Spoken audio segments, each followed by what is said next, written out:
স্বামীর মন মতো হতে গেলে নাকি একটু রোমান্টিক হতে হয়, স্বামীর মন মতো চলতে হয়, স্বামীর নাকি মন মতো সব কিছু করতে হয়। তো আজকে স্বামীর মন মতোই একটু মন রাখার জন্য পিক তুললাম, একটু ভিডিও করলাম। হ্যালো এভরিওয়ান, আসসালামু আলাইকুম। সবাই কেমন আছেন? আশা করছি সবাই ভালো আছেন এবং সুস্থ আছেন। আলহামদুলিল্লাহ, আপনাদের দয়া আল্লাহর অশেষ রহমতে আমিও অনেক ভালো আছি।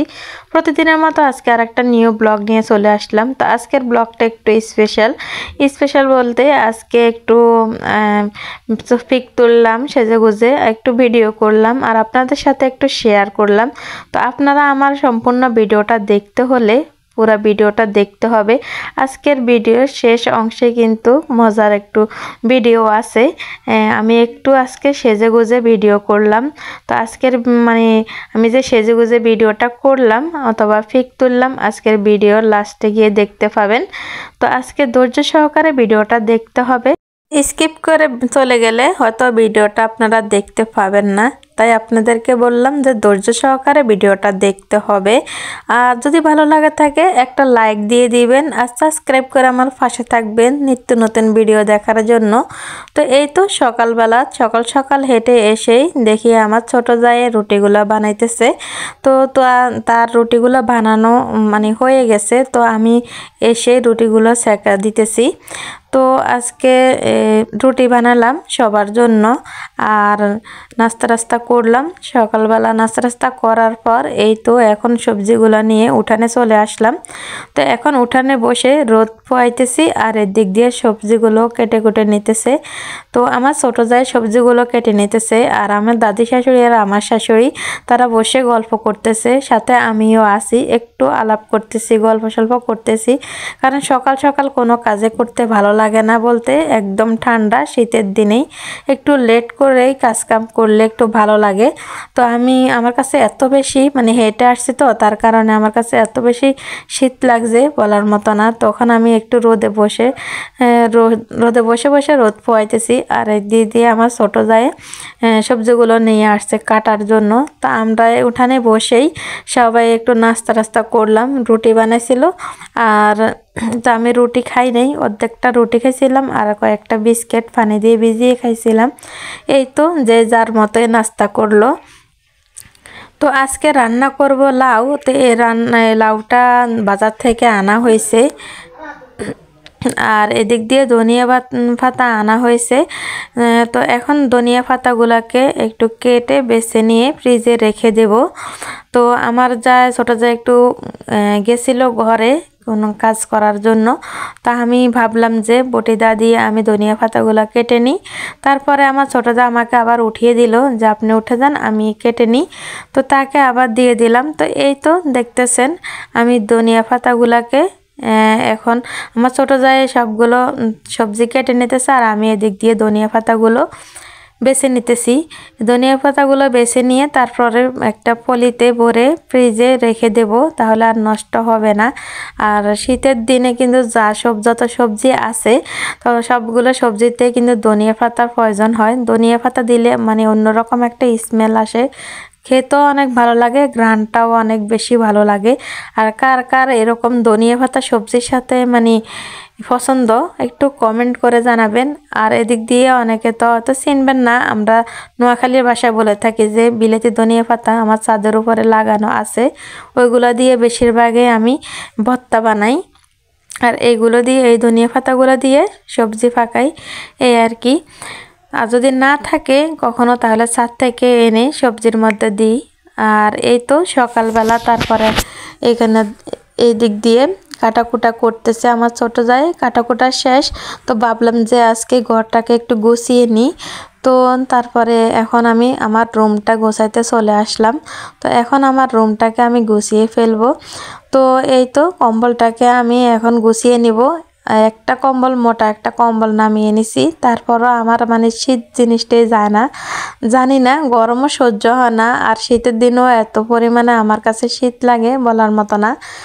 মাঝে মধ্যে যে গায়ে যে জ্যাকেটটা দেখছেন, এই জ্যাকেটটা গায়ে দিয়ে ঘুমাই থাকি, তারপরও এত ঠান্ডা আমার কাছে লাগে। আর আমি তো একা একাই ঘুমাই আমার রুমে, হয়তো বা একা একা ঘুমানোর কারণে ঠান্ডাটা একটু বেশি লাগে। তো এই তো মশারিটা উঠিয়ে নিয়েছি, কম্বলটা গোছানো শেষ। এখন বিছানাটা আমি ঝাড়ু দিয়ে নিব। আর আমি শীত আসার পর থেকেই আমি কিন্তু গরমকালে মশারি টাঙ্গাই না।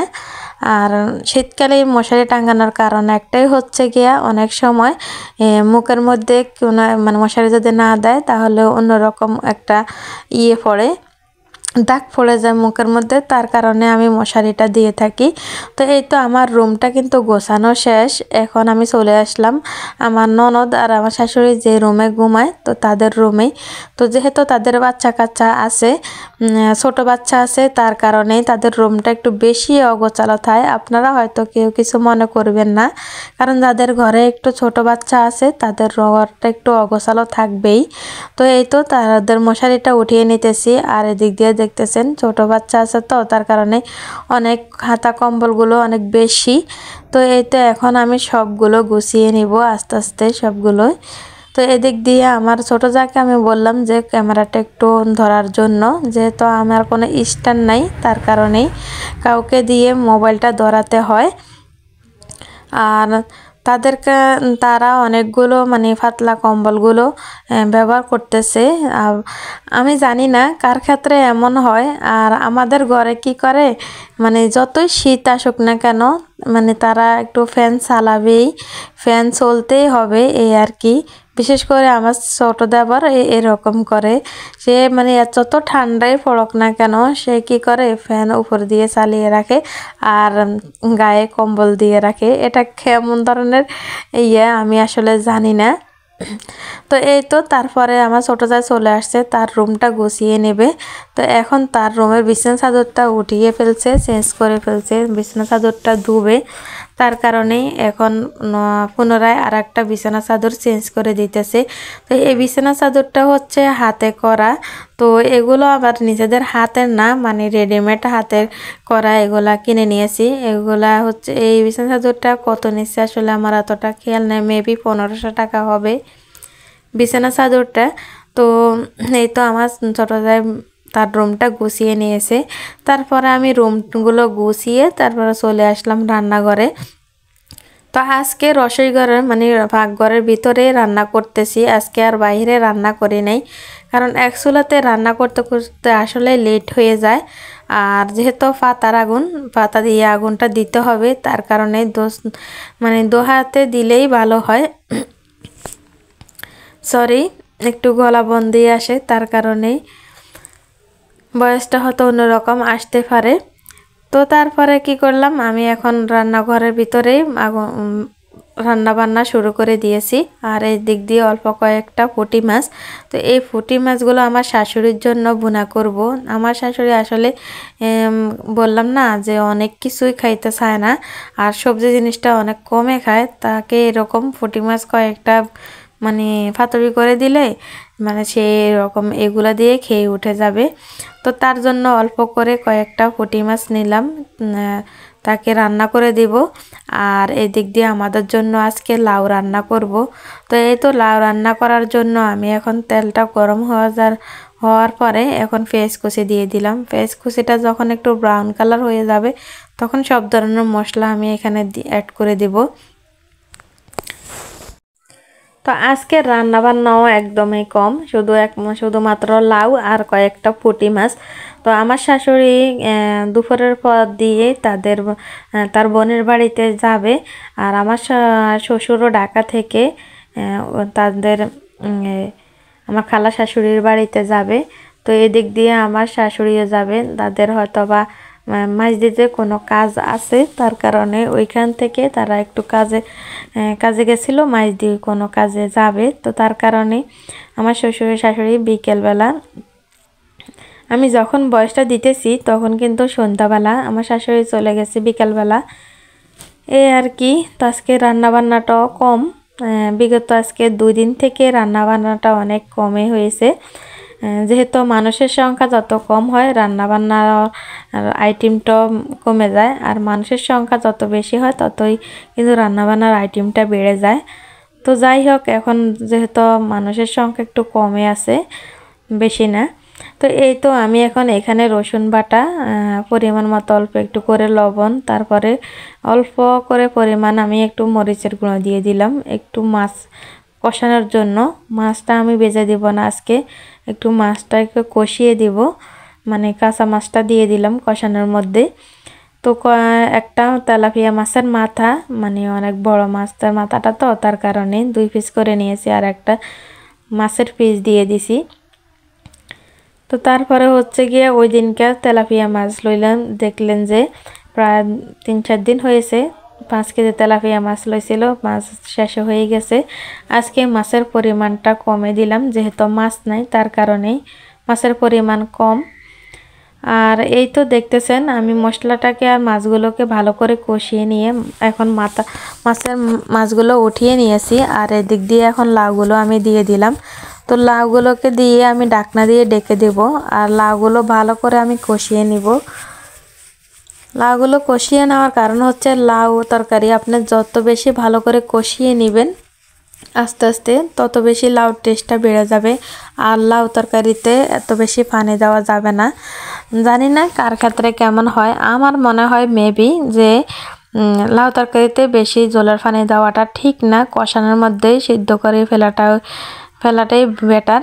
তো আমি এভাবেই রান্না করে থাকি, লাউ তরকারি আগে ভালো করে সিদ্ধ করে নিই, মানে কষিয়ে নিই, তারপরে অল্প করে একটু পানি অ্যাড করে দিই। আর আমি সব সবজিতেই এরকমই করি, ভালো করে কষিয়ে নিই।